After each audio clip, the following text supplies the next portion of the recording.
आप सभी को नमस्ते प्रणाम। आइए एक पुरानी गीत सुनाते हैं।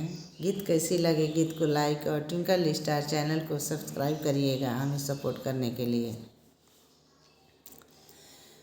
चल रे छाउड़ी गंगा नहाए तोरा के छौड़ा बोलौले बा। चल रे छाउड़ी गंगा नहाए तोरा के छौड़ा बोलौले बा। अरे तोरा के छौड़ा बोलौले बा, तोरा के छौड़ा बोलौले बा। चल रे छौड़ी गंगा नहाए तोरा के छौड़ा बोलौले बा। अपने चले पैदल पैदल पैदल पैदल हो पैदल पैदल। अपने चले पैदल पैदल पैदल पैदल हो पैदल पैदल। अरे तोरा के टमटम मंगवले बा, तोरा के टमटम मंगवले बा। चल रे छौड़ी गंगा नहाए तोरा के छौड़ा बोलौले बा।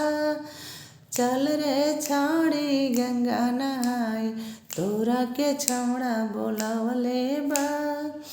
अपने खाला सूखल रोटी, सूखल रोटी हो सूखल रोटी। अरे तोरा के पूड़ी छनावले बा, तोरा के पूड़ी छनावले बा। चल रे छौड़ी गंगा नहाए तोरा के छौड़ा बोलौले बा। चल रे छौड़ी गंगा नहाए तोरा के छौड़ा बोलौले बा। अपने खाला लट्ठा बतासा, लट्ठा बतासा हो लट्ठा बतासा। अरे तोरा के छेना मंगवले बा, तोरा के छेना मंगवले बा। चल रे छौड़ी गंगा नहाए तोरा के छौड़ा बोलौले बा। चल रे छौड़ी गंगा नहाए तोरा के छौड़ा बोलौले बा।